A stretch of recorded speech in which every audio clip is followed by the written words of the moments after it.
Hello, everyone, and welcome to Apex Racing TV. You join us here this evening at Montreal, or formerly known as Circuit Gilles Villeneuve, for the final round of the BSR MX5 Monday Cup. My name's Ryan Walker, and alongside me on the cameras is Barco Babanera. And yeah, Barco, the final round of the championship. It's been a fantastic racing this evening to commentate on. It has been fantastic. Hello everyone, hello Ryan. Yes, we are here in Montreal to round up this fantastic season. It has been full of excitement. Last, not last, a fantastic round we had last week in Detroit, and now we are basically, in what is before Detroit, the closest thing we had on iRacing before the Belle Isle track, this Montreal circuit that everyone knows very well. Personally, one of my favorite tracks in iRacing on the road side, and it shares many characteristics with the Detroit track, being the very close proximity with the of the walls, very narrow, but at the same time it is also quite different because this West Detroit is a twisty track with a lot of corners. Here it is all about those straights and those chicanes. And as we said every time in these past 12 weeks, this car really has a lot of slipstream effect to it. So if you can stay in the draft of the driver that you're battling with, you have a chance of overtaking him into one of the hard braking points of the racetrack, and it always provides for some fantastic racing. I remember a round of the BSR Porsche Cup many months ago that we commented on here. It was fantastic, but usually it's always a beautiful track, and we have the added bonus of the championship being on the line, with James Eaglestone coming into this event with 2,963 points, and Andy Maxwell, realistically, the only driver that can put him off of the top spot. Andy Maxwell is at 2,876, so less than 100 points, which is a lot and not a lot, in a sense that James Eaglestone really needs to finish. He needs to finish a couple of races in points paying positions, and it would be good because if you don't finish on the lead lap or at only one lap down, if you finish 2 laps down or more, you are not going to score points, and the winner gets 100 points. So by doing some quick maths, he should be good to go if he can finish races. And finishing races around this track, Ryan, not an easy thing to do. Easier said than done. Yeah, absolutely. Montreal is, excuse me, Montreal is notoriously known for not pulling any punches with people. If it's one of those tracks, it's like it's kind of like it's like a road version of Monaco in a way, kind of, or a Canadian version of Monaco. The walls are so close that if you make a mistake, it'll bite, and especially the final corner, Marco. If you take too much curve on the exit, it can spit the car into the wall, or as into that wall, which is formerly known as the Wall of Champions. Yeah, exactly. And we've seen the iRacing Porsche Esports Super Cup, I think, last weekend. And Apex Racing Team driver Jamie Fluke posted a couple of videos of him drifting through the final chicane and coming ever so close to the Wall of Champions. Always a fantastic sight to behold, and the way these drivers are going to approach that particular corner. And it's a corner that can really make or break your race, because not only the wall there, but it's very easy to pick up a slowdown, and when you do so, you, especially when I'm expecting the pack to be very tight all night long, you risk losing many positions because of that. So it is going to pay. It's going to sorry to be a point where the drivers have to pay a lot of attention, and especially the championship contenders. I mean, especially Andy Maxwell has nothing to lose, but James Eagleson has everything to lose. So I'm expecting a very aggressive Andy Maxwell, and James Eagleson might be a little bit more cautious, knowing that he only has to finish races basically. Yep, absolutely.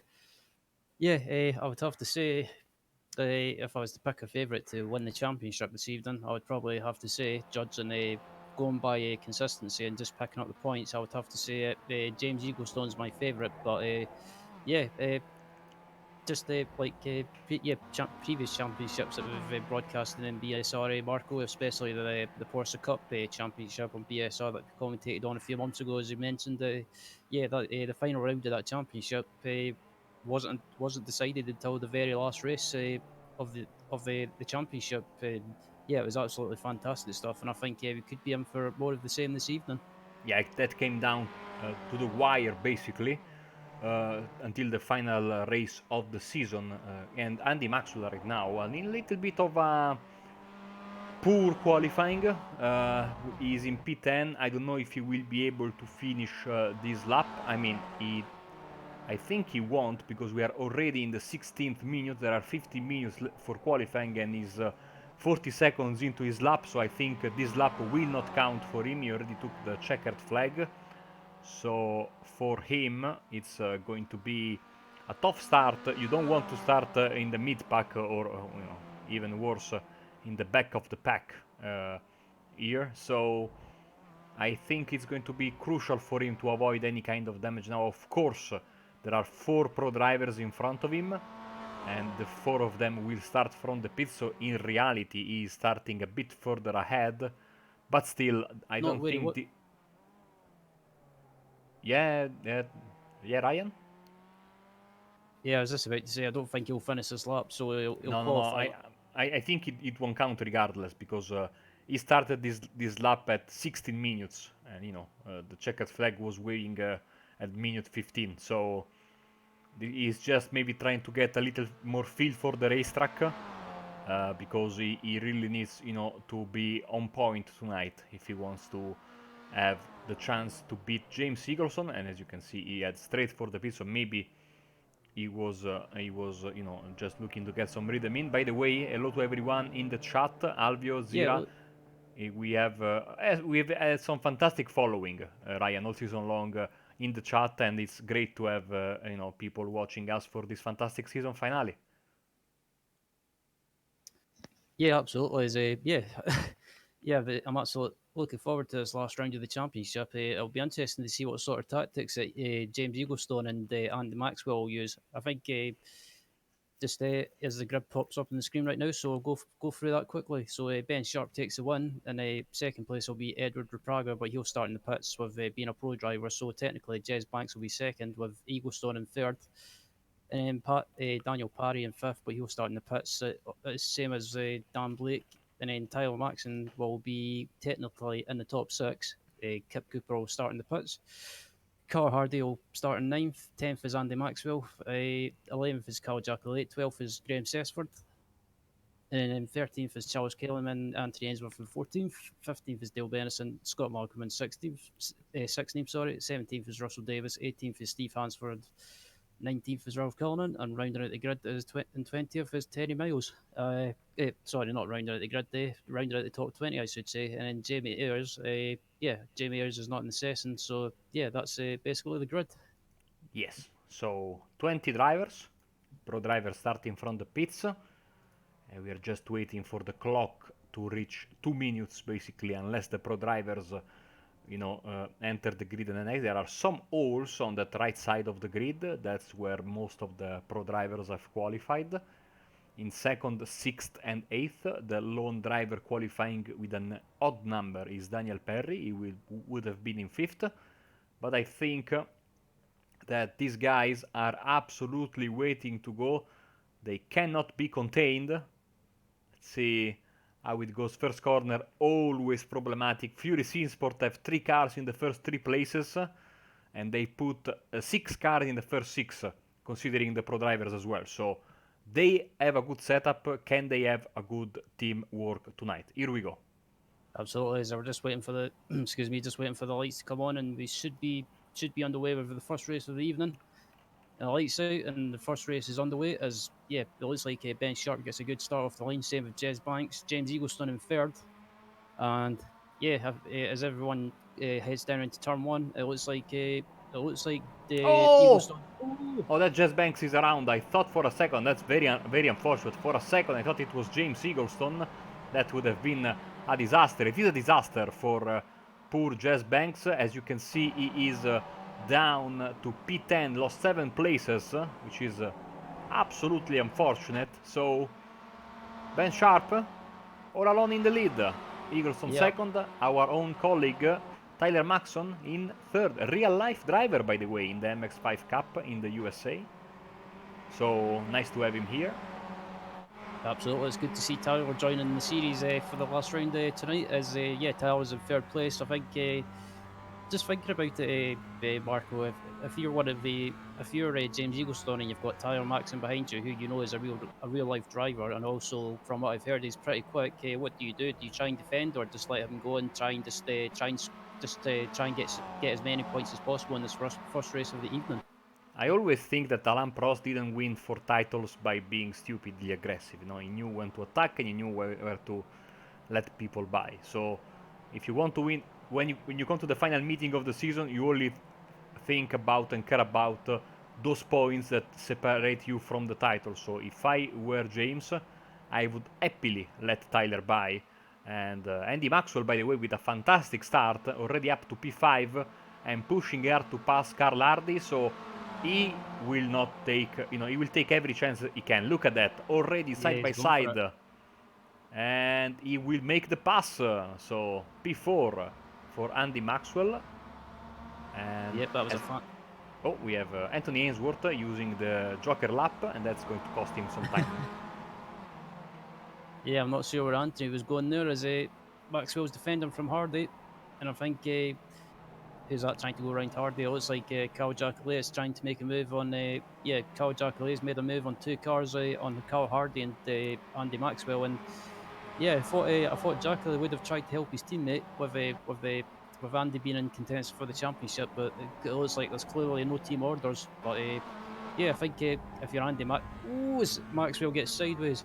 Yeah, I think if I was Maxwell, you just I think the only strategy you can use in this the first race, Marco, or for most of the evening, is just try and go for it and get as many points as possible. Absolutely. Oh, look at that. We have the police car back, Steve Hansford, who I think destroyed his newest car last week by flipping in Detroit, in race 3, I believe. So he's back to his old paint scheme. And he's here fighting with Ralph Cullinan and Anthony Ainsworth, who is in P13. They go 3 wide into the chicane. Oh. That is not the smartest idea, Oh. and with a police car behind you, but they make it work somehow. That's a fantastic, fantastic move.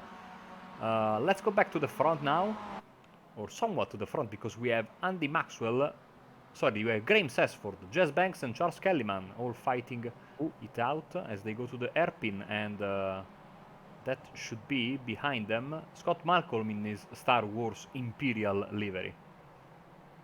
Yeah, I was about to say, it looks like Andy Maxwell is under attack from one of the Fury Simsport cars, which is Jez Bank. Yeah, it looks like Jez Bank. So I think, yeah, I think if I was a Fury Simsport guys, I would try and get them to help Eaglestone as much as possible. Try and take points off Andy Maxwell. As Charles Kellerman's trying to make it 3 wide. Oh, that was so close. Oh, Oh, around goes Scott. he's spun. Gotta be careful not to beat yourself on that particular curb. And he's trying to get back into the racing line. In the meantime, we have an overtake. Andy Maxwell went past Carl Hardy. Yep, so that means Andy Maxwell is up into 5th place, and yeah, even more important, he's up into 5th place and he's getting more points, which means he can try and gain some ground on Eaglestone in the championship. But there's still a long way to go in this race. By the way, Eaglestone has pulled away from Maxon, and now he's in the rear end, basically, of his teammate Ben Sharp. Once again, we remind you that James Eaglestone has one hand on the trophy, but he needs to do some work if he wants to put the other hand on the trophy. And this is basically don't do anything stupid, finish the races, get in the points, and he should be good to go. His main rival, Andy Maxwell, is more or less 100 points behind him, and he's sitting in P5, as you can see, will be in the back of your shot in just a second. And he's still under pressure. He's basically battling with Carl Hardy all race long, as we are heading into the hairpin. And once again, Sesford, Banks, Kellyman all taking different lines, with Sesford taking a very wide line and losing a couple of spots in this particular move, but they will have, of course, the slipstream to help them as they go back to the final chicane for another lap that is about to start. Yep, absolutely. I think, yeah, I'm just looking up at the front with Sharp and Eaglestone. I think if I was Sharp, I would, with Eaglestone being in contention for the championship, I would, if I was Sharp, I would just say to him, just go on by and I'll stick behind you and just act as a wingman and just try and keep the gap to the rest of the cup, yep, or the other cars behind him, I should say, and just try and help Eaglestone as much as possible. Try and increase that championship lead. Jacolette getting overtaken without putting too much of a fight, as it is expected. Maxwell so now up once again up to P4. He was up there in the first lap basically, but then he had to drop a couple of spots. So now there are two places between Maxwell and Eaglestone. There is a couple of points of did you get more if you finish there? So of course, this would be fantastic for James, because he will keep the status quo basically with one less race, so 100 points less on the plate. Charles Kellyman seems to me, Ryan, like he has some scratches on the left side of his car, but I might be wrong. Certainly he isn't lacking his speed because he's about to put a move on Jess Banks. Yeah, I was about to say it looks like he's got some left front damage by the looks of things.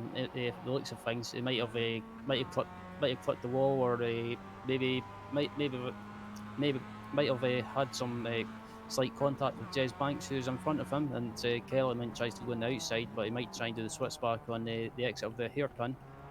And can he get a good run? Yeah, he seems to have got a pretty decent exit.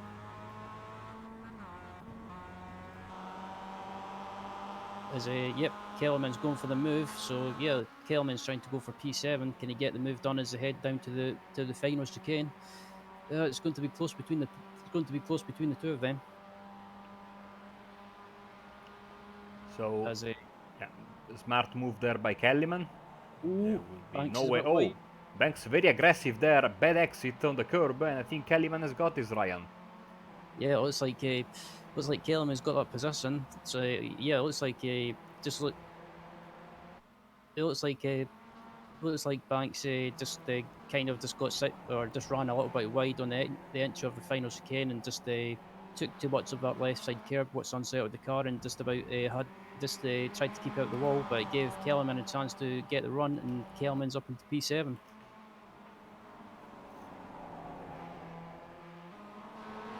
Let's see. In the meantime, Andy Maxwell is here. Let's compare this lap with how James Eaglestone is doing there in second place. So yeah, just the first sector. It looks like Eaglestone was free. Actually, it looks like this lap in the first sector, Maxwell was 3/10 of a second slower. So it looks like at the moment, pace wise, Eaglestone's got the advantage. One of those tracks, or the rare tracks in iRacing, where there are only three sectors, just like in real life. Second sector, quicker. Oh, look at that behind Hardy Ooh, and ooh. Jacolette, with Jacolette missing his braking point and having to take the long way round. But at the same time, I think that Maxwell is about to put some pressure and use the slipstream of Tyler Maxson, who is having a very nice debut race. By the way, we are only 5 minutes and a half away from the white flag. Let's see this final sector, how it's going to pan out for the two championship contenders time-wise. So we should have the time that James Eagleson has set in a second on our screen on the bottom. Yes, 49.2. See Maxwell almost equal, but in this lap, of course, Eagleson was a bit faster and the gap is growing between the two of them. Yeah, I think yeah, if Maxwell's catching up to Maxon pretty quick, and yeah, I think if I was Tyler, I would maybe not fight. I mean, Tyler's not in the championship hunt or anything, and he doesn't have to. He doesn't have to move out the way for anyone.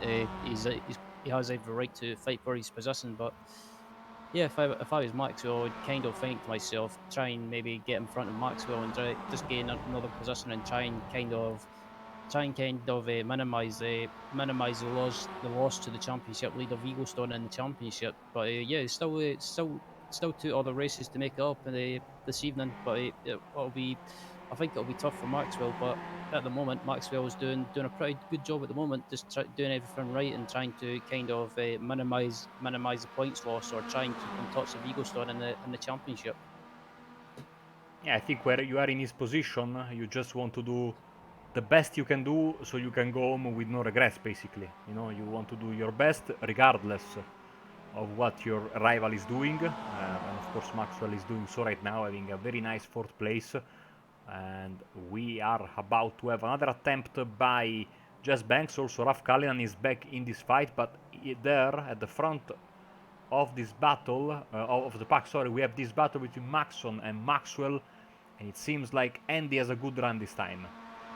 Yeah, Maxwell's got the run. It's going to be, I think it'll be a game of Maxon decides to back out of it. So yeah, Andy Maxwell up into third place and one position behind the championship leader James Eaglestone. As Maxon's got a run on Maxwell, and yeah, it looks like Maxon's bump drafting a little bit. I tried that once, it didn't work, sadly. I think I remember that race. I think it was in the MX5s around one of the ovals, Yeah, Marco. Phoenix, yes, exactly. And then and yeah, and, and, and I sent poor Craig Jones, who is in the chat right now, straight into the wall. Because I learned the hard way that bump drafting in the MX5s is not as easy as bump drafting in NASCAR, which is where I'm more used to do. So I still have I have like 4 pit lane stars in BSR competition that I still have to take because I never raced for the for the benefit of all. I have never raced again in BSR competition after that terrible showing on my part. Also, I also caused the big one in that same race, which was like the perfect storm for my idiotic driving that night. yeah, I've tried bump drafting in the MX5 once in an official race in the Advanced Mazda Cup, and yeah, at Monza, and let's just say my teammate I tried to bump draft and he got sideways and I just about took him out by accident. So yeah, I've kind of said to myself not to even not to even bother bump drafting anymore. So yeah, uh, yeah, I suck at bump drafting, but yeah. Anyway, it was back up at the front. It's still Ben Sharp leading the race from James Eaglestone and the Maxwell in third. So yeah, Ben Sharp's letting Eaglestone go. Either that or he got a slowdown. Yeah, I was Let's going to see. say it slowed down a little bit, so it might have took too much curb on the inside. He got a bit sideways there. I don't know if it was then enough to get a slowdown or not, but still, James Eagleson is in the lead. Ben Sharp in second, and I think there is a year one car there. Sorry, a Fury Sim Sport car. Should be, yes, pro driver Edward Raplager then, who is a bit behind. And he also had to take a pit stop already, so that's why. And it's not all that bad for him because he now can give some draft to his two teammates. Yep, absolutely. I think, excuse me, I believe the next lap will be the last lap next time by, or I think it's going to be close. This could be the last lap, possibly, Marco. But Yeah, I think if it's a white flag lap this one, yes, because we only have 10 seconds left. Cars are at the hairpin, so looks like James Eagleson will have a great start to his night. Yep, absolutely. Championship leader James Eaglestone, currently leading at the moment after what looked like a mistake from his teammate Ben Sharp, but yeah, James Eaglestone doing everything he has to do to try and win this championship, and he's going to do it in the best way possible. and even better, it's going to be a Fury Sunsport 1-2 with Sharp in second. And yeah, I have to say, Marco, James Eaglestone, he's shown he's a true fighter. He's shown the championship fighting within himself. But yeah, James Eaglestone's going to come across the line and take the first race of the evening here at Montreal with Ben Sharp in second to make it a Fury Subsport 1-2. And Andy Maxwell's going to come across the line to round out the top three with Tyler Maxson closely behind him, P4. Yes, what a nice race. We also have some other drivers coming through. Ralph Cullinan, who is... Oh, Don't tell me that Kellyman got a slowdown, because from the way he was acting, I think he might have gotten a slowdown. He was trying to serve there. We will know as soon as... Sorry. Oh, no! oh. Jazz Banks and I think that was Dan Blake. That is going to be some costly repairs after the race. Malcolm Miles, we are waiting for Dale Bennison. He will finish in P19. Let's see if Kellyman gets bumped all the way back when the final driver comes home. That is Ed Raprager, but he's a long way behind everyone else. So I would like to show some celebrations from James Eagleson, but he already went into the pits. So we are just waiting for Ed Raprager. He's at the hairpin. I think he's having some fun with Ben Sharp, who finished second. So a semi-parade finish for the Fury Sim Sport guys. Watch it again while we are at it with we go on Charles Kellyman and see if he jumped the chicane or not. Yeah, I was just wondering, as you say, Marco, it looked like he might have got a slowdown possibly by the way he was trying to, or by the way he was weaving around. But yeah, just looking at the replay to see what happened, it looks like Kellerman tries to make a move up the inside or backs out of it. Kellerman, no, Seems good. yeah, seems fine. Yeah, and he finishes in 6th, so maybe he was just trying to break the draft. I don't know how the stewards will look at that, but what we can tell you for sure is that we have the results for race 1, and they should be on your screen right now.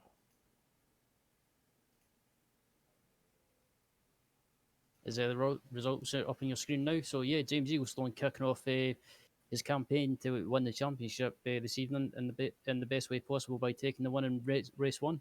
Ben Sharp makes it a Fury Sunsport 1-2 in second, with Andy Maxwell in third. Tyler Maxson with a great drive in his debut race, race in the series in fourth. Carl Jackley finishes in fifth. Charles Kellerman in sixth. Ralph Cullen in seventh. Carl Hardy in eighth. Dan Blake in ninth. 10th place is Daniel Perry. Kip Cooper in 11th. Russell Davis in 12th. Steve Hansford in 13th. Anthony Ainsworth in 14th. 15th is Graham Sesford. Scott Malcolm in 16th. 17th is Dale Bennison. Jez Banks in 18th. Terry Miles in 19th. Edward Raprager in 20th. And yeah, Jamie Ayres did not take to the grid in that race. So this means that everyone who started also finished the race, so good job to all the drivers, not an easy track to do so, and also means, Ryan, everyone will be eligible for the reverse grid. So let's see, because we might have a big 20-car reverse, and that could be, of course, something that could put, James Eaglestone in a bit of a predicament, because it's not easy to have all those cars in front of you. But let's not get ahead of ourselves. The reverse grid wheel should be on your screens right now, and as per usual, we are going through the rules that each number corresponds to the number of cars that will be reversed on the finishing order. -1 will be the full grid -1, and of course, -2, -3, -4 will be the full reverse. So, let's roll it.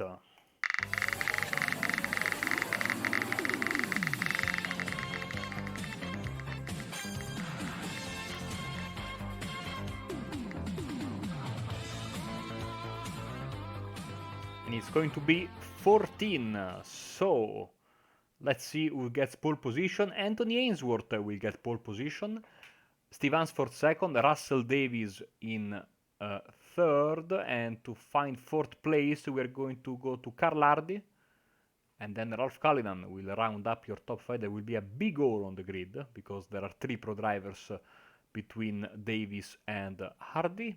But this means that the guys behind them will get an even bigger run. So, yeah, it's going to be an exciting race too with this 14-car reverse. And hopefully we have as much fun as we have had in this first one, with the title still on the line, but James Eggleston Ryan with this race 1 victory starting to feel, the trophy in both of his hands now.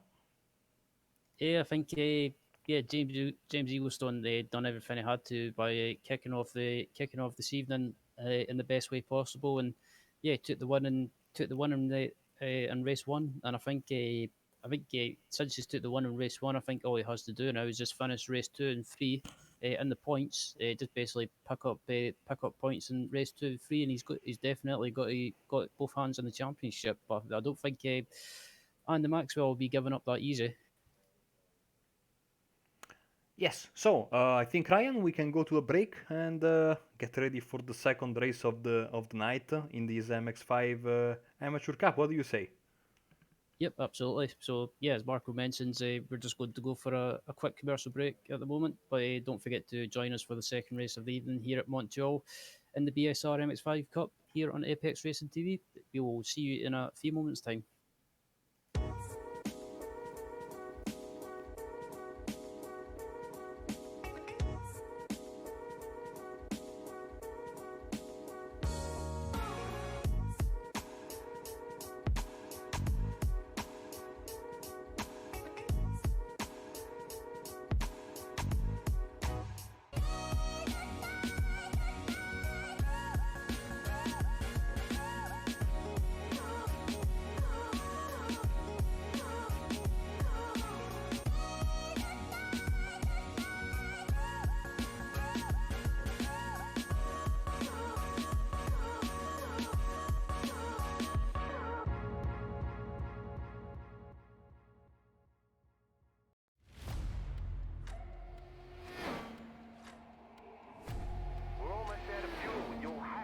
For a splash.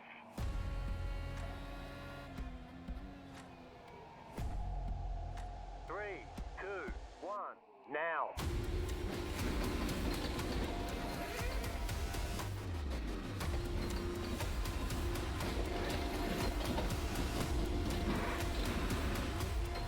All clear. Punch it.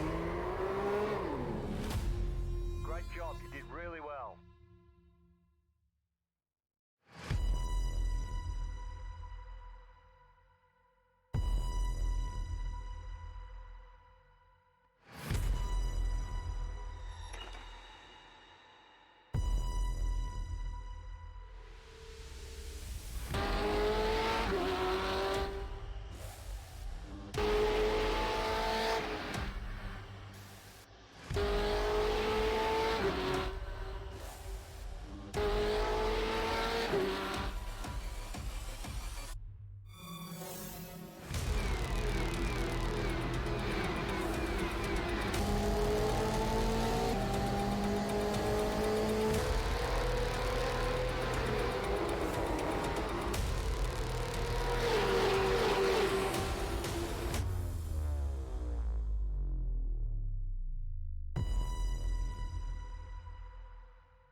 Growing up as a kid in Oklahoma, where I'm from, the Chili Bowl is the biggest race that we have.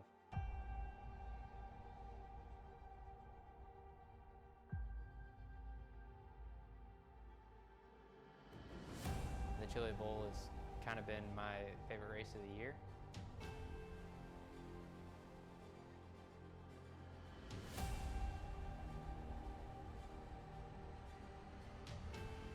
Growing up a dirt racer in Oklahoma, that's kind of the holy grail.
Punch it.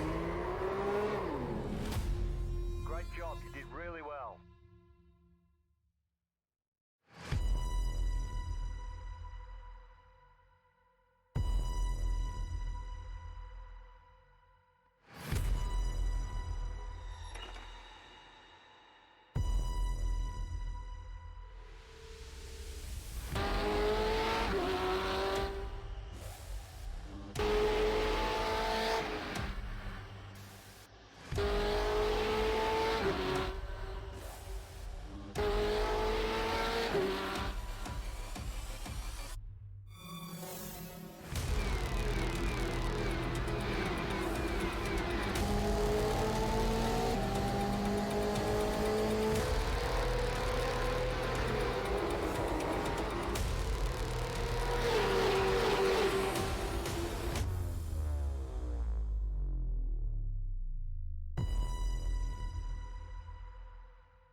Hello, everyone, and welcome back to Apex Racing TV here at Montreal, where you join us for the second race of the evening here in the BSR MX5 Monday Cup.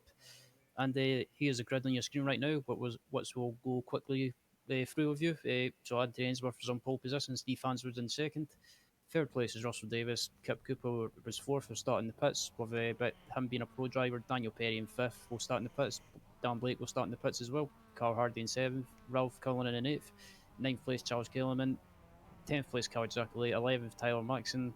12th, Andy Maxwell. 13th is Ben Sharp. 14th, James Eaglestone. 15th, I should say, Graham Sesford. Scott Markham in 16th. Dale Benson 17th. Jez Banks in 18th. 19th, Terry Miles. And Edward Rapaga in 20th will start from the pits.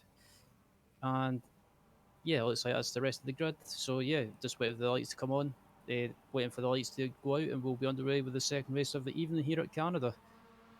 Here at Montreal, I should say, as everyone gets underway. Anthony Ainsworth gets a brilliant start off the line. And yeah, Steve Hansford in second place in his police car. And yeah, everyone's heading down into turn one. And it was like, oh, yeah, everyone's kind of made it through the first couple of corners okay, I should say. But yeah, everyone's seems to have made it through without any issues, Marco.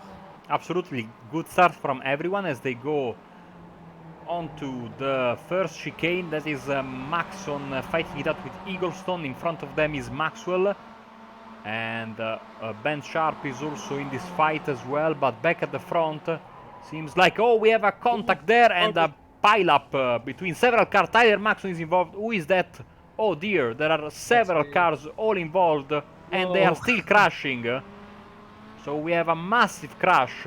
James Eaglestone is involved in the mess, even though his car seems okay. Ralph Cullinan, Dale Bennison, Carl Hardy involved. Let's get a replay because that was absolutely crazy. Also, one thing I noticed, Marco, is Chris Philly, or quite crucial, was James Eaglestone managed to get through that pile-up and doesn't have any damage, or managed to get going again, I should say. Absolutely, his car seems to be perfectly fine, as we can see once again. Trying to get a replay from the onboard of Andy Maxwell, and he got some damage. Yeah, Andy Maxwell got some damage, and yeah, James Eaglestone is basically James Eaglestone, as he has to, is got by Andy Maxwell, and I think judging according to Dan Blake, he says that James Eaglestone just needs to finish in front of Andy Maxwell by 8 points in race 2, and yeah, the championship is James Eaglestone's for the taking. Yeah, you know, Eagleson was clipped by another car, and that was his saving moment because by being turned, he basically, as we hear an engine explode in the pits, he basically avoided colliding into the roadblock in front of him, so he got very, very lucky.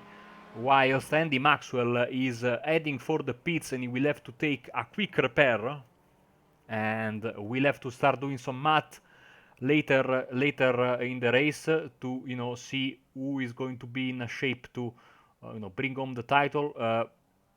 In the lead, it's Anthony Ainsworth, Steve Hansford in second, Charles Kellyman in third, Scott Malcolm, Ben Sharp. The group is so spread out right now.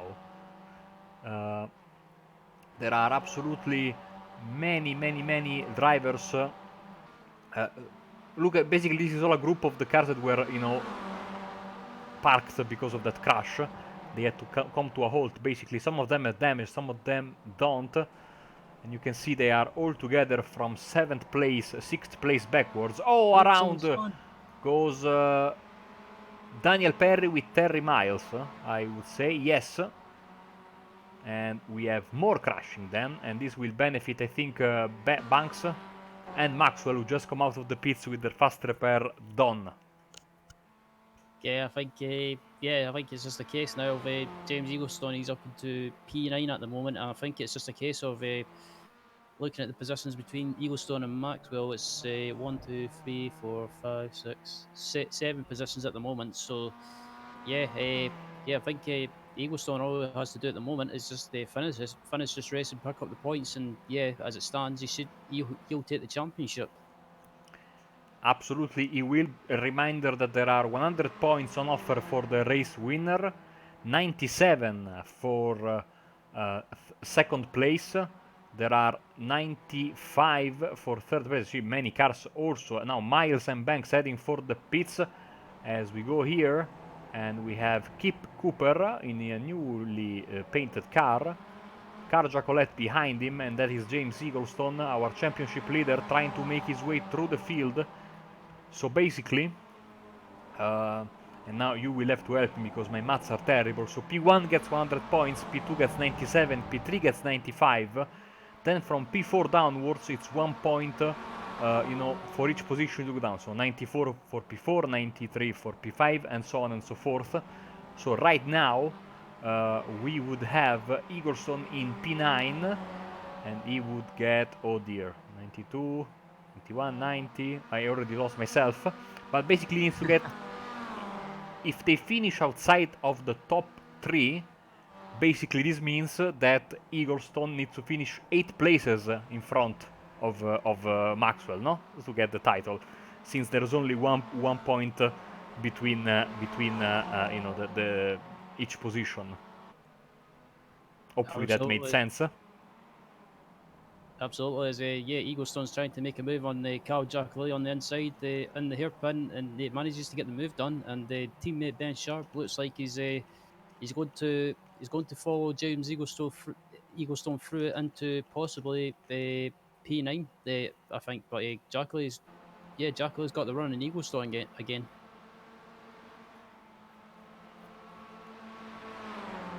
As Jackley is going up the inside as they head down to the final chicane. Will Jackley manage to get the move done?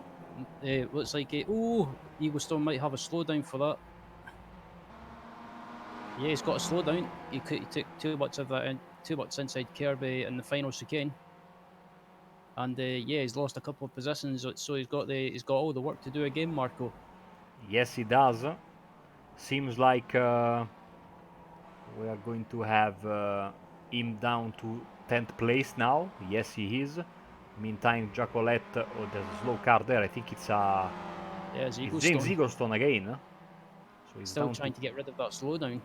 P11. So let's try and get some graphics on the screen if I can make them work. Show the. Oh yeah, this one works. So, some contact there. as I'm trying to do too many things at once, so I apologize for the confusion. Here we go. We have the gap in real time between Eaglestone and Maxwell. One is in 11th and the other is in 14th place. Yep. So it looks like at the moment as it stands, it's advantage Eaglestone, but it's not enough to. I think Marco, it's not the positions between them is not enough to take the championship at the moment. I think as it stands, the championship will head. The championship will go down to the last race of the evening, as possibly. Absolutely, it will. If things stand like this, Eaglestone will only gain 3 points over Maxwell. He needs 8 to seal the title. Jump back to the front of the field because we have a change of position for second place. And here we go with Charles Kellyman jumping Steve Hansford and going into second place. So nice move there. At the same time, Ben Sharp for Fury Simsport is trying to put some pressure on Scott Malcolm. This is the fight for P4. Behind them is Skip Stevens, who is here, and the car behind them is a lapped car. Should be the lapped car of, yes, Carl Hardy. Yep, absolutely. So yeah, Carl's back on track after the incident in the early stage of the race with that massive pile-up, and just looking at James Eaglestone, he's managed to gain a position back from Cal Giacolelli, and in front of James Eaglestone is Raprager's in the wall. Bad crash, and that I think will be it for him. He already had one pit stop, so he already used his fast repair. That is not going to help him at all. By the way, is it me or Sharp is missing the hood of his MX5? Yeah, I was about to say, it looks like, I think Sharp lost his hood in that pile-up with the other cars. Usually when you lose your hood, it's going to be, it's going to be some damage to your suspension, your steering, but it seems to be going very, very nicely, as at the same time, Hansford from third place is in the grass, sideways, and is going to lose a bunch of positions. 3 cars passing him. That fourth car, the green and white car, is a lapped car. That is once again Carl Hardy for Result Clothing. So bad luck there for Steve Hansford, down to P6. In the meantime, Malcolm and Sharp are still battling it out for the final podium spot, which now belongs to the Result Clothing car in white and blue. Keep Cooper jumping on the curbs and trying now to make a move. Yeah, he's trying to make a move on Ben Sharp, but Ben Sharp's trying to make a move on Scott Malcolm. But Cooper's on the inside. Can he get the move done? Sharp will have the inside line for the next corner, the right-hander, and it looks like Ben Sharp will keep that position for now. But just looking back through the field for the championship contenders, it looks like Eaglestone's up into P8 at the moment, and Maxwell is down in P13. So it looks like it's 1, 2, 3. 1, 2, 3. 4, I'm counting with my fingers as well, so don't be ashamed. Yeah, it looks like it's 5 positions between Eaglestone and Maxwell. So yeah, I think we've got about 1, 2, 3. 2 or 3 laps remaining, Marco, and it looks like this championship battle is going to go as it stands, go down to the final race of the evening. But yeah, Eagles, as we said before, Eaglestone just needs to keep getting the points and just basically pick up points in the final race of the evening if it goes that way, and he's got it. Absolutely, and right now he seems to be in a safe place in P13, no one around him, so he doesn't risk anything. Basically just needs to bring the car home Maxwell to give himself another chance, one last chance in the final race. Eaglestone, in the meantime we have that is Ben Sharp sideways on the exit of the hairpin. Yeah, a lot, very, very wide. But he still gets a great. Sorry, Marco. No. Try to identify that car that went wide. That was Terry Miles, P18. So he's a lap down. Jump on board with Scott Malcolm looking behind at Ben Sharp. By the way, Russell Davies sadly not racing in the second race because he was in the kitchen. So, I have now basically that's a new one, sadly, for Russell. Hopefully, we'll be back for the third race. That will be, of course, also the last race of the championship in this fantastic season. And if things remain this way, we are going to have a title decider in the very final race. By the way, while we are at it, let's give us a big good luck to Mick Barry, who, if you remember, a few months ago had an issue with his health, and tomorrow is going, on the doctor's table to get that fixed under the knife. So hopefully we get good news from Mick, who sadly will not be racing tonight. He's not racing tonight due to being already in the hospital. Hopefully he's watching us and enjoying a good night of racing, and of course we will be waiting for him with wide open arms for next season. Yep, absolutely. Yeah, I hope everything goes well from goes well for Mick. I always found him to be a really nice guy to race against and just to chat to in general. And he's probably one of the nicest guys around in the BSR paddock. And we'll hope to see you back soon, Mick. As it looks like Kellerman's trying to make a move on the inside of Ainsworth and up the inside and up into the lead. Nice move there. Fantastic move for Charles Kellyman, who now has gained 8 places since the start of the race, and he is looking to get the white flag. Anthony Ainsworth will not give up. I am quite sure of this. So we might have a fantastic... Ainsworth's got for the move. Oh! And this will help keep Cooper, of course, who is behind them. You can see him, he's very close.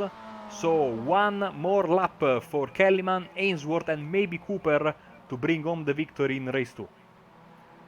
Yeah, absolutely. This, I thought Ainsworth was going to plough into the side of Kellerman there, but Kellerman manages to keep a hold of the lead at the moment. But the squabbling amongst or the squabbling between him and Ainsworth has allowed Cooper to catch up to them, and possibly if Cooper can get by both of them, possibly try and take the win. But James Eaglestone's up into P6 now, so that's positions between him and Maxwell is 1, 2, 3, 4, 5, 6, 7, 8 positions exactly. So as it stands, Eaglestone will just take the championship. Yeah, but Banks, I think, has got some big issues with his engine, so who knows if he will be able to come home. But we focus on this amazing fight for the win. One more chance, maybe two, at the hairpin, or maybe already here at the chicane. They have to be careful once again.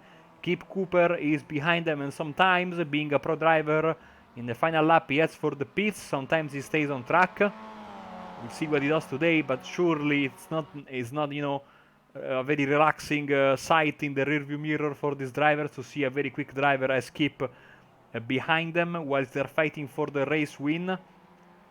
Bad exit there from Ainsworth. Maybe that was the break that Kellyman was waiting for, to break the slipstream just a bit and run away. We'll see how desperate Ainsworth will be come the final chicane.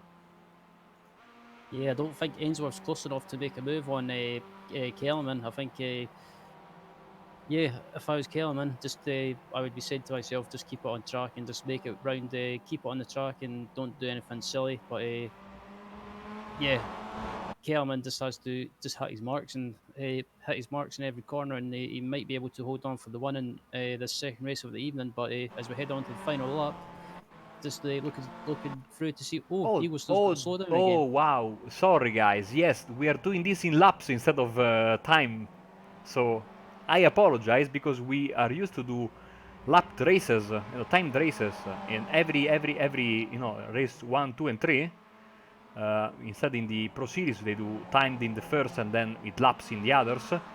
And we are changing the format a bit for this final run, so apologies. This is the final lap of the race. I was looking at the clock like an idiot. Yeah, I just basically took a guess and looked at the overlay on the lifetime, and it said it was the last lap. So but my guess is right for once, which is kind of not very common for me. You know what they say, sometimes it's better to be lucky than to be good, no? And you are also very good, so it's the best of both worlds. Ainsworth, so this time has one more chance. By the way, Eagleson P6, and P13 for Andy Maxwell, so 7 places between the two of them. So yeah, as I thought Ainsworth was going for a move in the hairpin there. Needs to But get a good exit. He has a good exit. he's got a good exit on the exit of the hairpin, so he might be able to get a run on Kellerman, but it's going to be close as we're on this last lap heading up for the final chicane, and yeah, it'll be interesting to see if Ainsworth tries to make a move into the hairpin, but it's going to be close. I think if I'm Kellerman, I would defend the inside. As Kellerman defends the inside, Ainsworth tries to go around the outside, and it looks like Kellerman's going to hold on for the one and take the one in the second race of the evening. Time here we have Hansford and Eaglestone, and Ooh. Eaglestone gets P5. So 1, 2, 3, 4, 5, 6, 7, and 8. Andy Maxwell is in P13. This would be, if my calculations are correct, the end of the championship, unless I'm very much mistaken, because there are 8 places between these two drivers and each place equals 1 point. So let's see.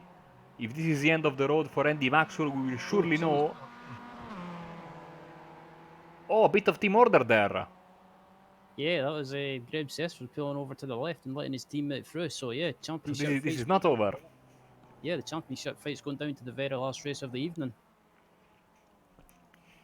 So, you know, Graham Sessford, a real team guy, because in Detroit as well, he was helping his teammates left and right, and he's done so tonight as well. Bad luck for Tyler Maxson after a fantastic showing in his debut race.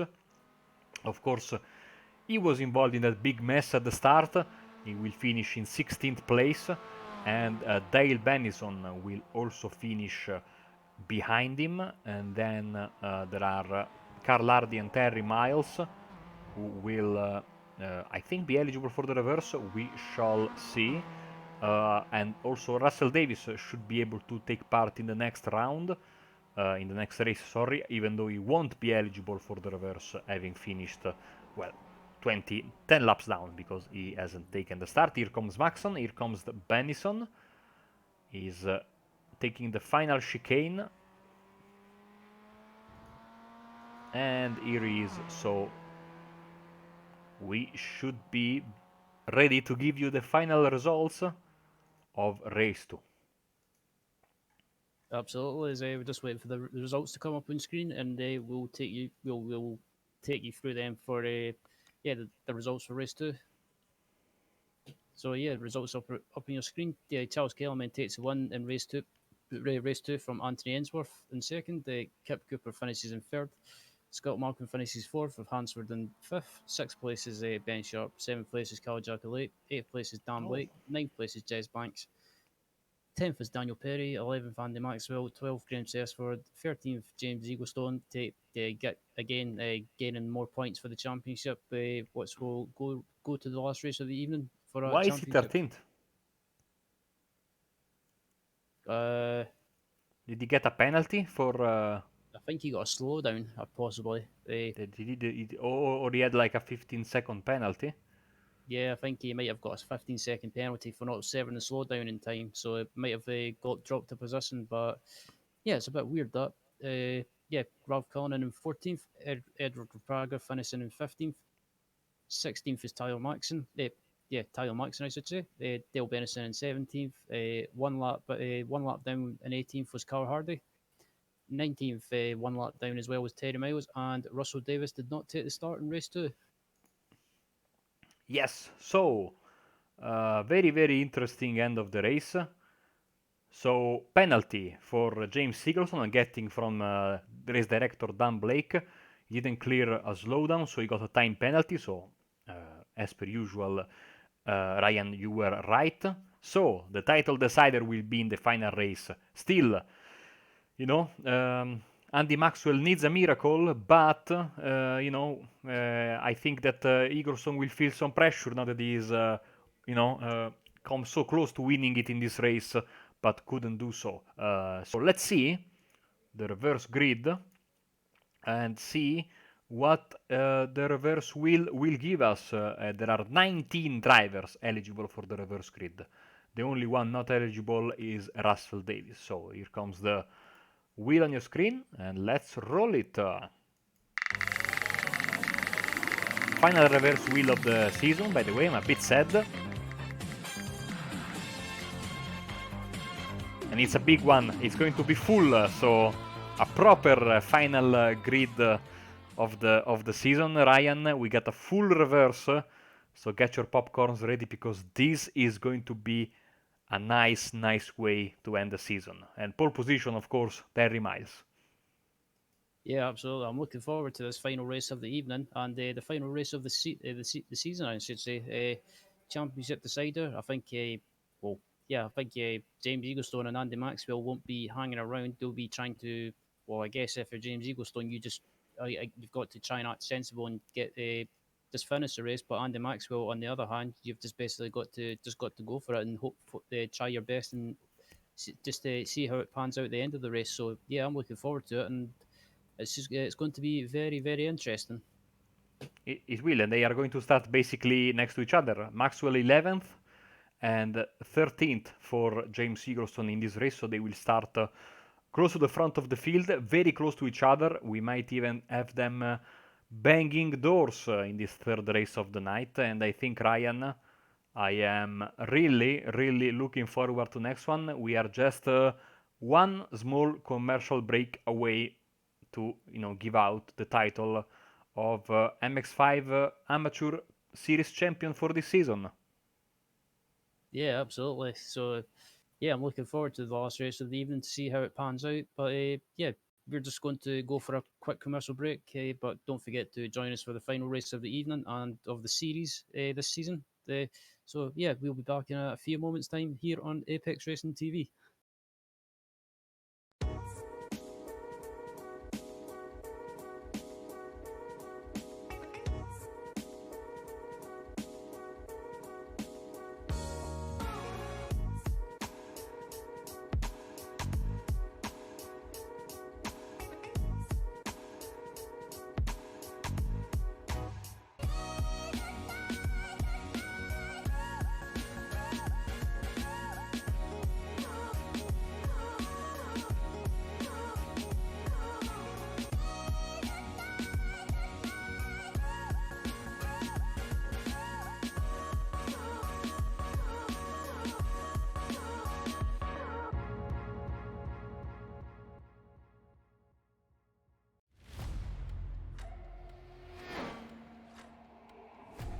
We're almost out of fuel. You'll have to come in for a splash.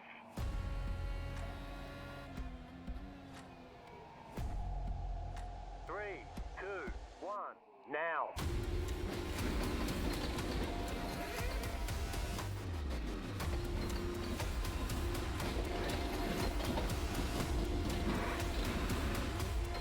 All clear. Punch it. Great job. You did really well.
Growing up as a kid in Oklahoma, where I'm from, the Chili Bowl is the biggest race that we have.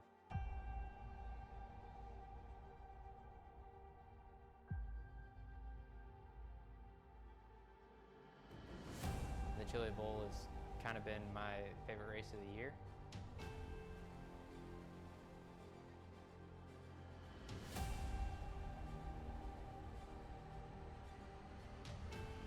Growing up a dirt racer in Oklahoma, that's kind of the holy grail.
clear. Punch it. Great job. You did really well.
Hello, everyone, and welcome back to Apex Racing TV here at Montreal. You join us for the final race of the evening and the final race of the championship. And yeah, the grid's up on your screen right now, which we'll quickly go through. So Dale Benison will start from pole. Alongside him is Tyler Maxon in second.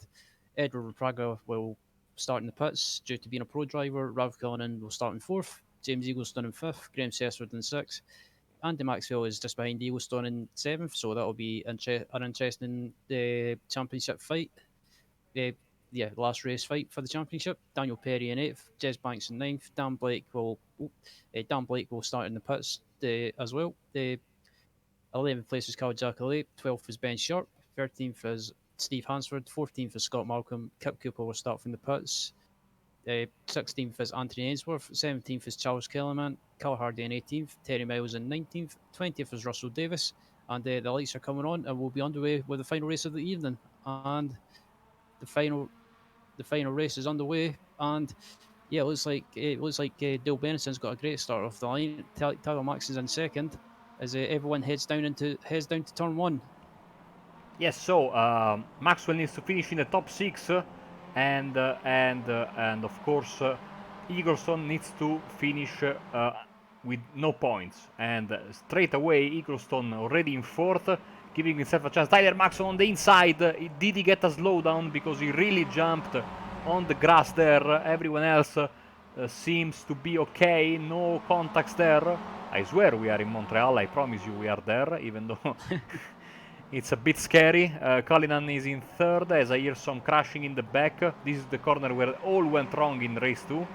Seems like they got it right this time. And Dale Benison under big pressure from Ralph Cullinan and James Eaglestone. So James Eaglestone taking some chances, which I'm a bit surprised. Yeah, I thought Eaglestone would have took the sensible option and just settled for finishing the race. And he tries to go around outside of Dale Benison. He'll be on the inside line for the hairpin. And it looks like James Eaglestone Ralph Cullinan's got a slowdown. Yeah, he cut the chicane here. At the same time, they are braking hard for the hairpin. Who's that disappearing? There's someone disappearing as Maxwell, out of nowhere, is in third. It says some massive, crashing damage in the back, but the car seems to be okay. Look at that. With that 3 wide for the year 1 guys. I hope that they will let Andy Maxwell take it easy into the chicane. Yeah, I think if I was the year 1 racing guys, I would try and help Maxwell out as much as possible. I mean, we know how at times this season is. There's a bit of contact. Contact! Oh no! Ben Sharp and Carl Giacoletta are around, backing into the traffic. So I think there was a contact between 2 of the year 1 cars, and then I think in that mayhem Ben Sharp was involved, and then it all happened basically, which it's most unluckily, sorry. We'll get a replay if we can, but there's a slow car there. It's Graham Sessford. So, yeah. Tyler Maxon, our leader. James Eaglestone, championship leader. Andy Maxwell, third, his closest rival. Now he only needs to do one thing and one thing only. and it might not, people that are very, like sportsmanship might say that is wrong to do so, but I don't care, because you want to win in the end, and Andy Maxwell has to hope that James Eaglestone has some kind of trouble. That's the only thing he can hope for, because James Eaglestone did everything to win this title and is in a perfect position to do so. The only Yeah, way absolutely. Andy Maxwell can win the title if James Eaglestone has a big issue and doesn't score any point. To not score any point, you need to finish 2 or more laps down at the end of the race compared to the leader. So right now, even if Andy Maxwell drives the wheels of his car, he has no chance. He has to hope for a problem for James. Seems like a bad thing to say, but that's the way it is, Ryan. No, that's the only thing he can hope for. Yeah, it's the only thing that you can do really is just basically just try your best in the last race of the championship, and hopefully, or hope that James Eaglestone has a problem. But the way James is going at the moment is he's trying to make a move up the inside of Tyler Maxwell. It's going to be a bit tight, guys. Ooh. As Eaglestone's a little. Oh, Tyler leave some room. But Maxwell's got a run in Maxon, so it's 3 wide heading down to turn 1, Marco. This is going to be pretty tight. In a way, I saw a puff of smoke there from one of the cars, but they seem to be okay. 3 wide into the first corner. Ooh. Oh, is it? Oh, Eaglestone touches Maxwell. Touches Maxon, sorry. Getting confused. And he goes to the lead, so some door banging there, all within the rules of the league, I would say. And he gets the lead, so he wants to win the title with a race win, and I cannot blame him for them. He's in a perfectly good position to do so. Andy Maxwell now. He has to go for a move. I mean, he can hope to pass Maxon and then try to put pressure on Eaglestone and maybe forcing him to making a mistake. That's part of perfect. That would be the best thing you could do, I think, in his position. Once again, of course, if you don't want to resort to illegal tactics, like for example intentional wrecking, which I'm sure is A, not permitted, and B, not the way Andy wants to win the title. The only thing he can opt for is a technical problem, or put the pressure on James and force him to make a mistake, a big mistake, and I'm sure that James is absolutely aware of that, and he will take it somewhat easy. He's in the lead, so he's taking his chances, Ryan, but he's not taking too many risks. He's doing, he went to the lead with just some door banging with Tyler Maxon, who has, played very, very nicely there at the lead, in the lead of in top of the field. Didn't put too big of a fight, and now he's under pressure from Andy Maxwell. Yep, Maxwell's got a run on. Maxwell's got a run on the Maxon, but Maxon's not giving up. And he cut the chicane. I think it's a slowdown. Maxon's going to have a slowdown. I think. Or not. Yeah, I'm not sure if he's got a slowdown or not, but by the looks of it, it's not. But unfortunately, that's gave Jez Banks a run on Andy Maxwell, and I think Jez Banks, with being a teammate with James Eaglestone, I think he's got to try everything to try and help James Eaglestone, try and kind of harass Andy Maxwell and try and give James a chance to try and get away and seal the championship. They are liking their 3 wides in this third race. Here are Kellyman, Hardy, and I think that was Sesford, or he might have been Sesford. As another 3 wide there. I don't think that is going to work. Someone cut the grass big time. That was Sesford. So they were Malcolm Davis and Kellyman in front. It's very tough for us to pick out the cars from the front shots at night, because the lights are overwhelmingly from only one source, and that's the headlights. So they basically form some sort of glare around the car that makes it super tough to pick who is who, basically. Hopefully, in the next update we will have better headlights from iRacing, which will help the driver and maybe also us. And who knows, maybe in a few months' time, years' time, we'll get all the tracks ready for night racing. Because Absolutely, this is quite scary, also tough to commentate on, but scary. Yeah. I mean, if you take a look from the blimp, see, there is complete darkness. There is no civilization for miles around this racetrack, basically. Yeah, absolutely. As yeah, it looks like Tyler Maxon's managed to get away from Andy Maxwell, and Andy Maxwell's fallen into the clutches of Jez Banks behind. So yeah, it seems to be at the moment Andy needs to try and get a move on and try and close that gap back up to Tyler Maxon in front of him because yeah, time is slowly running out, and as it stands, James Eaglestone is going to take this championship, but. Yeah, I think Andy Maxwell. I don't think he won't give up until after the last lap. As Yes, yeah, I saw Tyler Maxson get very close to James Eagleson there, but didn't force the issue. Same thing happened here with Banks getting very close to Maxwell, but didn't force the issue as well. Also, we have a 3 wide. Once again, there's a slow car there. Is that Scott Malcolm? Yes, he is. So I think some issues for Scott, which is very, very bad luck. I don't know what it is, but this night race is... something happened behind.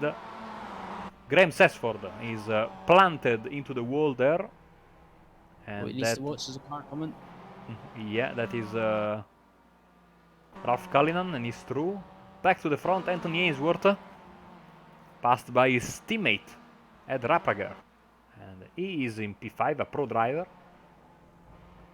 Man, what a mess this race, a good mess, an entertaining mess. Someone clipped the wall there, Rappager, I think. But, you know, if you just clip it at the right angle, it helps you go faster, I'm told. Absolutely. Yeah, just looking back up at the front as well, it looks like Jez Banks has managed to get by Andy Maxwell, and yeah, he's up into third position. But yeah, this is it's not working out well for Andy Maxwell. He's yeah, it's this championship is more and more slipping out of his hands, and it's yeah, as it stands, James Eaglestone has got 2 hands in that championship. As yeah, Maxwell's back just about back and forward, bank up the inside. Oh, what a move! What a move! That was very how can I describe it? Ballsy. Yes, I would use that word. You know, and I'm sure that Jazz wants to help his teammate, but he also doesn't want to, you know, cause troubles to Andy Maxwell. So that was a fantastic move there, and very, very clean, if risky, but very, very clean. And it propelled him back to third place after Maxwell got a hold of third place for just a couple of seconds in that fight there on the backstretch. James Eaglestone, your race and championship leader, and as things stand, he will be also your champion, as we have had an issue for Carl Hardy. Yep, as we look at the replay of Carl Hardy just to see what happened, I wonder if he's maybe done something wrong in the final chicane and clipped the wall of champions. Yeah. Yes, he has. Oh, and not only him. 2 of them have. 2 of them have. Yeah, that was looked like Carl Hardy and Carl Jacqueline possibly. Let's see. I think you are right. Let's watch it again. You are absolutely right. Carlo Giacoletti it was. As I think it was a bit of a yeah, I've just made it up now, but it was a bit of a synchronized wall of champions hitting. You know, sometimes you follow the car in front of you so closely that you tend to, you know, maybe try to imitate, even if involuntarily, his lines. And sometimes when the car in front makes a mistake, it pulls you into that mistake. As Bennison and Davis, some wheel banging between the 2 of them, and that year 1 racing car seems to be very damaged. Yeah, it looks like I think there's been a bit of contact between Bennison and Davis possibly. Excuse me, as yeah, we're just riding on board with Davis at the moment, and it looks like he's trying to make a move up the inside of Bennison into the final. So can Davis get the move done? It looks like it. Yep, he manages to get the move done. Davis up into 7th place. Now Kellyman fancying his chances, almost hitting the rear end of the 37 car. And now having a good run coming out of the final chicane. Lap 7 out of 9. Starting, well, it started for a bit for the leaders. Oh, okay, now he hit him in the rear. But a good save there. And Carl Jacqueline also gets past. There's Dan Blake, the pro driver, pro champion of the series. And I have to say it really helped us here in the booth with his constant updates, during the weeks and between races all season long. So thank you very much, Dan, for helping us in making this broadcast as the best that we could do. And his help has been absolutely fantastic, especially today, helping us with the calculations for the title, because it's very hard to do so, when you are commentating. But he has been graceful enough to, between races, give us a helping hand in that regard as well. Now it passes Jacolet passes him back here at the chicane, and so Jacolet will stay in P9, Blake in P10, but I think Blake will have a good run coming into the hairpin. As Blake's up the inside, can he get the move done up the inside of Jacolet? Well, it's like, yep, Dan Blake manages to get the move done up into ninth position, but Jacolet is not giving up. As Maxwell's down to 5th. Yeah, that is good move there from Rapaga, up to P4, the pro driver there. So yeah, let's say, unfortunately, I think as much as Andy Maxwell's put up a fight for the championship, I think it's basically a case of signed, sealed, and delivered by James Eaglestone. As we just had a accordion effect there at the final chicane, people eating and getting hit, at the same time. Dan Blake is finally up to P8 now. A very close call between himself and Dale Bennison. Now has a good run, but too much mustard there coming out of the corner, and so he goes wide. He's in the clutches of Charles Kellyman right now. How annoying is, maybe you drove the MX5 at night several times, Ryan. How annoying is it to have a very bright display? Many GT cars, for example, in racing, when it's night time, they switch to a darker display, but the MX5 has a very bright one. And especially here, where you have no other light sources except for the headlights, isn't it very distracting for the drivers? It kind of depends. If you're in a battle in a way with other cars, I think it can be a bit distracting. But if you're by yourself, I don't think anyway. I don't think it's distracting. I think it gives you more of a chance to kind of just concentrate and focus on stuff with the car, like kind of like looking at your dashboard and things like that. But someone's slowing down in the exit of the hairpin. That was, who was that? Jez Banks. No, Jez Banks. So yeah, this was for Bank and Banks. But yeah, I don't find it that difficult, to be honest. But back up at the front, we're looking at a leader, James Eaglestone, coming across the line to start the final up. And I have to say, Marco, James has done everything that he's had to do. He's basically got up to the front, and I think, as it stands, he's going to take the championship in style by winning the final race of the evening and the final race of the championship. Absolutely, as Jace Banks goes to the pits, so maybe he's got some issues in all that contacts that we've had there.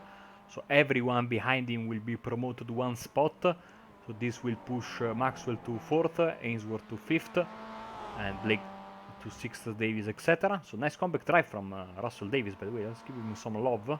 After missing race 2 in the kitchen, he has certainly got something very nice to hit, because he's getting closer and closer to a nice top. He's basically assured the top 10.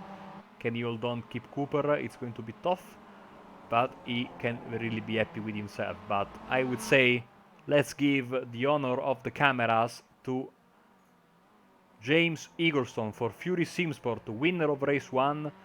A penalty in race 2 put him down to P13, and to stay clear of any doubts and to keep the fight, the title in his hands without having to rely on anyone else, he said, let's go and win race 3, take some chances, go to the front, and he has been absolutely fantastic. Yeah, absolutely. I think James Eaglestone, he's basically done everything that he's done everything that he's had to do during the season. He might have not won races all the time, but he's been consistent in scoring points. It's like you said earlier, Marco. You don't always have to win races. You can be like Alan Prost and just score points and just be consistent. And it's worked this season. And it's worked this season. And James is about to come across the line and take the final race of the evening. And in turn take the championship this season. So yeah, congratulations to James Eagleson on the championship. As someone spins off in the Yeah, background. James Eagleson is your champion then, and it well deservedly goes and celebrates as we have drivers coming to the line to sort out the positions behind him. That is Kip Cooper passing Russell Davies and Jacolette passing Russell Davies, and Jacolette, can he get the position on Cooper? Oh, look at that! 1/1000 of a second, and Cooper gets P7. So good drive from Maxon, by the way. Second place for him. Ara Prager third, and James Eaglestone is trying to celebrate his title. And I prepared a little bit of a graphic overlay. Yes, here we go. Series champion James Eaglestone. That was absolutely fantastic from him, and he richly deserves all of his celebrations and burnouts. And I think there will be some good partying from the Fury Scene Sport group tonight after Dan Blake sealed the pro title a few weeks ago. He has been joined by his teammate James Eaglestone in gaining the amateur title, the big one of this amateur, aptly named amateur series. And what a fight we had all season long. I mean, we've had many drivers try and take the lead of the championship. We had several different winners. And what has really been an enthralling championship all season long. And it has really given, and that's the most important thing, some new faces and some old faces that were maybe not shining in the chaos and big quality and big fields of the Pro Series, a platform where they can express themselves, fight for race wins, and I think that in this regard this championship has been absolutely amazing and did its job. Yeah, absolutely. I have to say, yeah, it's a well, excuse me, a well-deserved championship for James, and congratulations to him as well. And yeah, as I said, he's been consistent all season, and he's been taking the points when he has to, and just been consistent. But I have to say, I have to take my hat off to Andy Maxwell as well. Andy Maxwell as well. He put up a great fight for the championship. He never gave up, and yeah, fought it out to the very end. And unfortunately, he just missed out on it. But yeah, I think second place in the championship. I think that's where he finished. I think it's still, in my mind anyway, it's still a great result for in the championship, and yeah, he shouldn't be ashamed of that.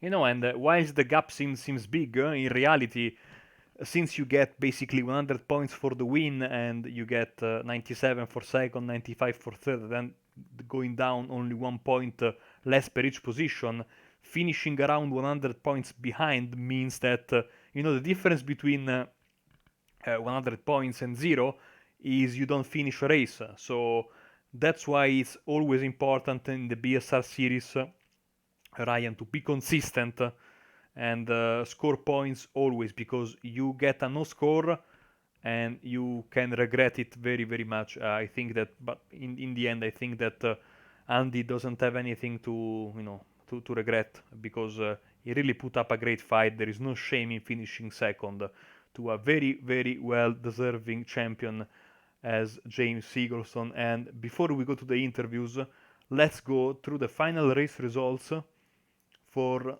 race 3, the final race of the season. Absolutely, Izzy. The results are up on your screen for the final race of the evening and championship. So James Eaglestone takes the win in race 3, and essentially with that, the championship. Tyler Maxon takes a terrific second place. Edward Prager finishes in third.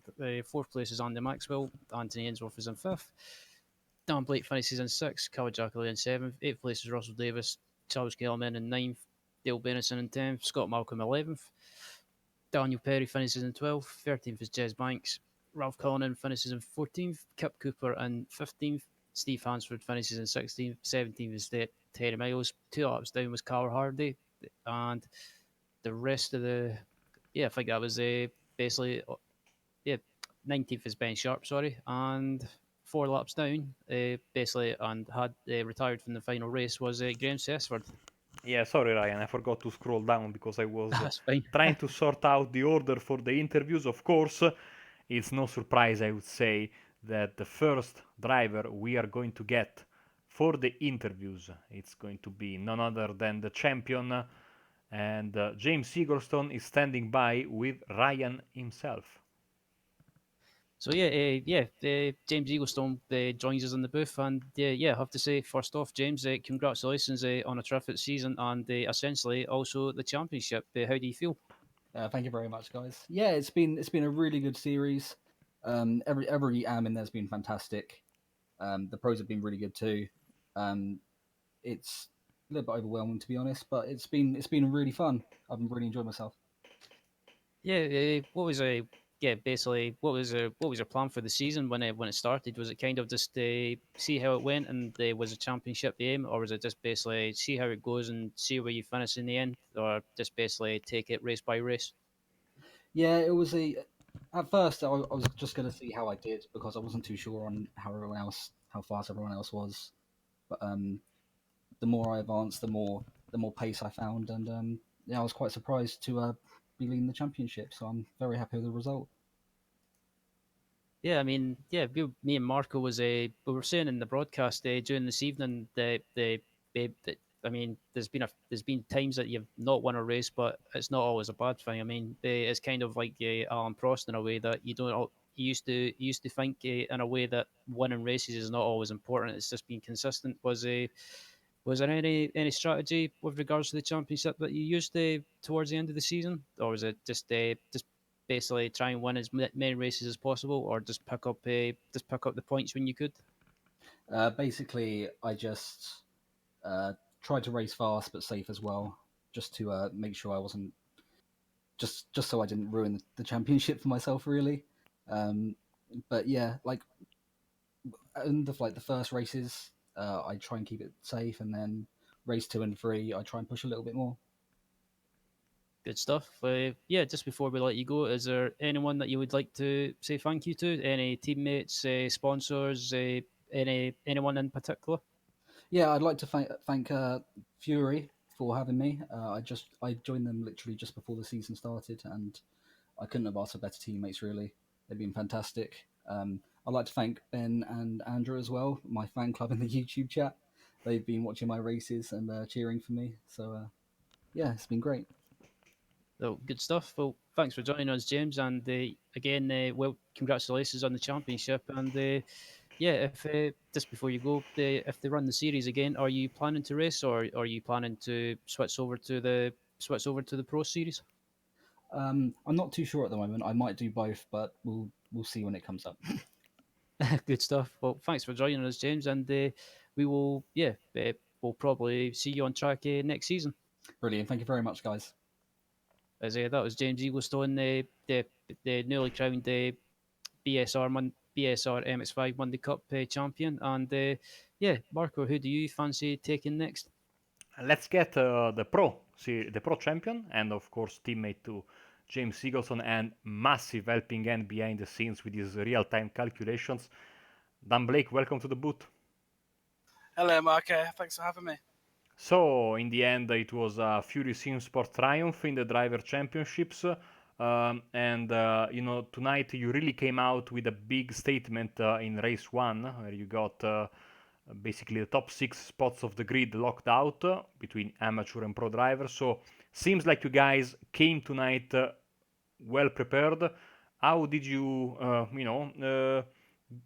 prepared for tonight's event? Were you, working for this for the good portion of last week, and did you have a strategy in mind?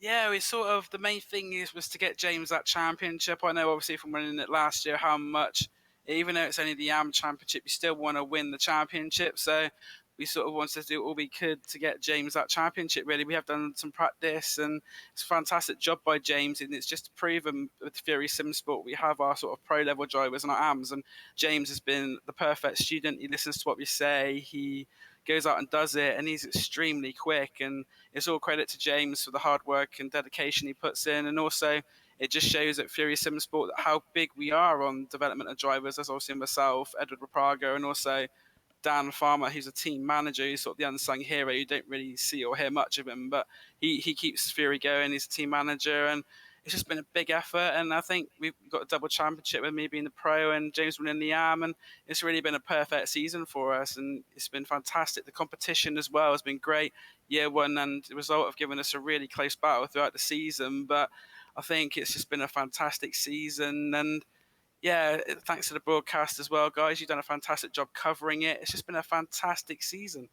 Yeah, I wanted to ask you about this because last season and this season as well, they really, and I was talking about this towards the end of race 3, really put an emphasis of how important this championship and how good it has been in the development of drivers that either were not racing in the MX5s or maybe they were getting lost in the shuffle in the big fields of the Pro Series, no? Yeah, Fury don't really have much of a presence in the Pro Series at the moment. We've obviously got Martin Plowman and we've got Anthony Ainsworth does it as well. But we sort of use the AM Championship to guide our drivers through into our GTE programs, and sort of our Asia and some of the other championships are running like VRS and iRace and Le Mans series. We find that with the MX5 Championship, it's great for racecraft. It's great for learning how to race in close proximity. And these drivers were training up not just for MX5s, but also to go into the higher series as well. And this championship is the perfect breeding ground to allow the drivers to flourish and show their true potential. Dan, thank you very much and congratulations once again. Thank you for everything you did behind the scenes to help us tonight, especially because my calculation skills are a disaster. Before we let you go, anyone you'd like to thank? Just like to thank Fury Sim Sport as well, the team, and just say a big well done to everybody who's been a part of the championship this year. It's been a great effort. Also, get well soon to Mick. He's having treatment tomorrow as well on the long-standing problem he's had. So hope he gets better soon. And also, this is actually going to be my last race in the MX5s, like in the Monday. I've enjoyed it for 2 years, but I'm going to step aside now. Maybe do keep on doing the stuff behind the scenes, but I very much doubt I'll be racing next season. So thank you guys for covering it. It's been really fun racing in it. Thank you very much, Dan Blake, and catch you in the future then here on Apex Racing TV. Oh yeah, you'll see me again in Apex, don't worry. Thank you. And that was Dan Blake, pro champion of this series, and of course, instrumental part in making this machine work. We say that now we bring up Tyler Maxon, and then Ryan, you get your fellow countryman Scott to round up the interview. So let's bring Tyler in. It was absolutely fantastic to have him racing tonight, driver with real life MX5 experience, our colleague, and I would say that Tyler had a very, very nice debut in this particular championship. Hello, Tyler. How is it? How were the races tonight? Yeah, it was okay races. In the second race, I felt like I had a little bit more potential than I showed, but it's you win some, you lose some. It's racing, but yeah, it was an absolutely awesome race. Loved the championship so far. Definitely going to try to get back in and do some more next season. It's great training for me, especially for real life, because everyone in this championship's so close and it's pretty much the exact same way in real life, so it's absolutely awesome. Yeah, I mean, it must be very nice to, be able to translate real life experience into virtual racing experience and vice versa. And I think one thing that drivers really like about this series, and you sadly today found out also the bad part of this, is those reverse grids that make every race very, very important, and it's never, an easy start from the lead, win the race, because you have to make your way to the traffic. And sadly, like race 2, you had that big mess at the second chicane, which cost basically a lot of time to you. But yeah, I guess that is a very, very helpful thing if you want to get better and better, no? Yeah, it's definitely absolutely awesome to force you to work through traffic and force you to really work for every position. The second race was a little bit unlucky. I just kind of went into there and saw that some melee was happening, but just kind of had to go into there unknowing exactly what was going on, and I didn't really know until I was in it, and wasn't really able to avoid it there, and had some bent steering and a blown engine just about 20 feet from my pit box. So was a little bit unfortunate, but I was still able to finish the race and definitely benefited from the reverse grid being able to start P2. And what about next season then? Will you try and do some more racing in this particular championship or in the Pro Series on Tuesdays?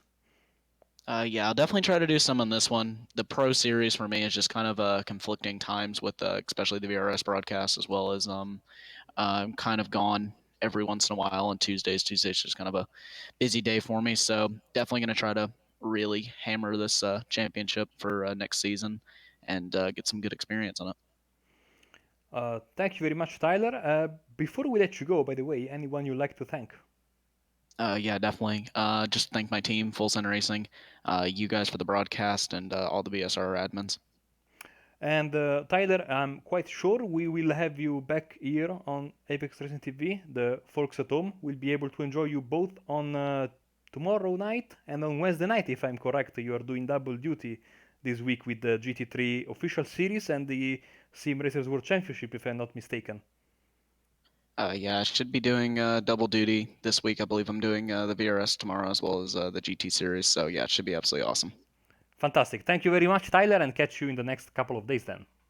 Yep, thank you. Okay, Ryan, I think last but not least, Scott Malcolm, one of the legendary drivers in BSR competition. Yep, absolutely. Scott Welcome joins us in the booth, and Scott, how did that go for you this evening? Oh, I had loads of fun tonight. I thought it was brilliant tonight. Yeah, it looked like really good fun, especially that final race of the evening in the pit start, which me and Marco was quite surprised about. But yeah, it made for some quite entertaining racing. And for you this season overall, how do you think it's been for you overall? Has it been good or been bad or kind of just how you expected it to be? Well, I think I missed the first couple of weeks, and I was kind of surprised at where I was sitting in the championship. I think like last week I was still within a shot of winning it, but this week it's like so I went tits up. But that third race was like I don't know what they were thinking. They put the pitch black like that. That was just mental. Second race, I just couldn't believe started 16th and ended up 4th. That was just that's like a race win for me. Yeah, I have to say, uh, judging by watching you a few times this season, it's you've been like on your day, you've been right up there challenging for wins and also podiums, and will you be back? I'll say it again, will you be back next season racing, or is it kind of just is it undecided at the moment? Undecided at the moment. There's a few other things happening on Monday night that might decide what I do, but we'll see what happens. Um, but you never know. You know. Good stuff. Just before we let you go, Scott, is there anyone that you'd like to say thank you to? Any friends or sponsors, teammates, anyone in particular? Well, obviously you guys for putting on podcasts of week in week out. The result clothing guys for putting up with me. And everybody else for racing. And just one thing, Ryan. I've had a beer tonight, that's all, just one. Yeah, that's more than enough to get you tipsy, I've heard. But anyway, No, come on. uh, uh, yeah, thanks for joining us, Scott. And I've just put you off, haven't I? yeah, I've got some beer in the fridge anyway, so I'll be opening one after I finish the podcast. So yeah, I'll probably be the same in a bit. But yeah, thanks for joining us, Scott, and we'll hope to see you. Hope to see you on track next season. And will you be racing with Result Clothing again? Yes, will be, yes. Good stuff. Yeah, thanks for joining us, Scott, and we'll see you on track next season. As that was Scott Malcolm. They were the right. Catch you later, man. Yeah, that was Scott Malcolm in the booth, and final thoughts on this season, Marco, and this evening. Well, apart from that, this interview was the proper way to end the season, and I mean, it's nice to have this, kind of. We had some moments, in the series where there was a bit of tension between the teams, especially after the Imola round. But I really enjoy the way that that was first of all the fact that really shows how much these drivers and teams really wanted to win this, and also the professionality and the cooler heads that prevailed in the end, and we were witnesses to a fantastic championship once again.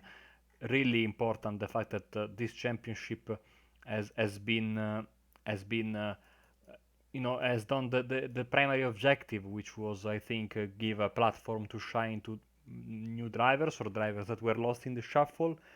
That is exactly what in the end this championship did, and that's exactly what was asked of this championship. So I'm hoping and I'm guessing that this will be a important series for many seasons to come. It will really provide some entry level BSR racing for drivers that then can graduate to the Pro Series on Tuesdays. And of course, don't forget that in a few months' time, maybe even weeks, we are going to have a new car for BSRTC, and I'm guessing that is going to be a massive hit, the Audi RS3 TCR car. So yeah, I really think this championship hit the mark, and I already cannot wait for next season. It's going to be a lonely Monday night next Monday when we're off for the week 13 break, Ryan. Yeah, absolutely. Yeah, quite sad that we're off next week for week 13. But in a way, I guess it gives the drivers on a team a chance to take a break before the new season and they do maybe just have a rest or maybe do some other stuff like get some early practice in for the new season. But yeah, it's been a good season to commentate on. So the season, and yeah, it's been a pleasure commentating on it with you, Marco. And yeah, hopefully we can do it all over again in the new season. But yeah, I've got nothing more to add on that. Myself, how about you?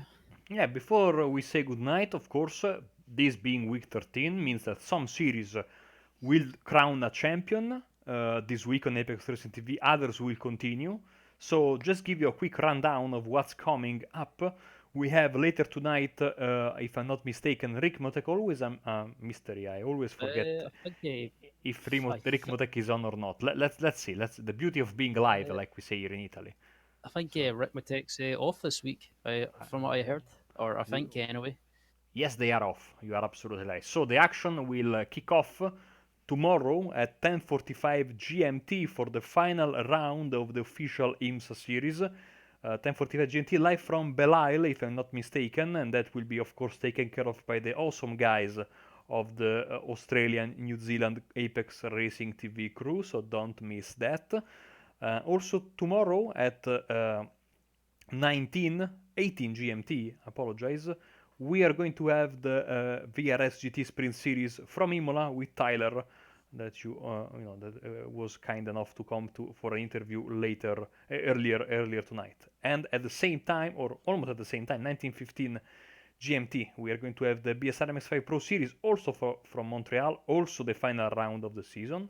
So we will crown a champion, multiple champions there. The pro and the amateur title will be decided. Then on Wednesday at 19 GMT, we have the Dynamics Sim Racers World GT Series with a day-to-night race in beautiful Sebring. So that is absolutely a race that you don't want to miss, with Tyler and Sam Fitzpatrick. On Thursday, apologies, PSR TC comes to Montreal as well, but the season is quite long, so it's not the final round of the season, but it's always nice to have the 4 races there. That will be at 19:15 GMT as well. Then on Saturday at 12 GMT, the penultimate round of the Sim Racers Asia GT series. That will be from Le Mans. Don't miss that. And later in the night, we will crown a champion in the Euro V8 Supercar Series live from Snetterton, a triple header from Snetterton in the 200 layout, and we will see who is going to come home with the title between Tony Klusterman, the defending champion Johnny Brandon, and the championship leader Nicole Foggy in what has been another fantastic season. And then, of course, week 13, we will have a little bit less things, but we will have some things to do nonetheless. Dynamics Sim Racers World will be back. SRA will crown their champion. So, week 13 is our off week for most of us on iRacing, but there's still some series going on, which hopefully will keep you entertained even in this, week of rest that we usually get on iRacing, both on the driving side and on the commentating side, Ryan. But certainly, this week is what I usually refer to Championship Week because it's where we, find out who the champions are in several, but not all of the leagues that we cover. And you don't want to miss that. And we start that basically tomorrow morning very early with the champion of the IMSA series of the, especially because those are the SOF races. But yeah, it's going to be absolutely a week to follow, and you don't want to miss any of these races in the next several days. Yep, absolutely. Yeah, Marco, as Marco mentioned, we've got more stuff coming up on Apex Racing TV this week. Yeah, basically, as it stands, it's basically most of the stuff is basically the final round of the series that we cover. And yeah, some of the series will be crowning a new champion. And yeah, it's plenty more stuff to keep you occupied this week on Apex Racing TV. But yeah, I think that's about it. So yeah, and in this case, I think we'll call it a wrap for tonight. So yeah, thanks to everyone that's watched the BSR MX5 Monday Cup this season and tonight on Apex Racing TV. And yeah, as always, if you want to keep up to date with us on social media, give us a like on Facebook, give us a follow on Twitter. Also give us a follow on Instagram. Subscribe to us on YouTube, and yeah, I think that's about it. So yeah, on that note, from me and from Marco Barbanero and the cameras and fellow commentator, we will see you next time. And yeah, as always, thanks for watching us, and we'll see you next time.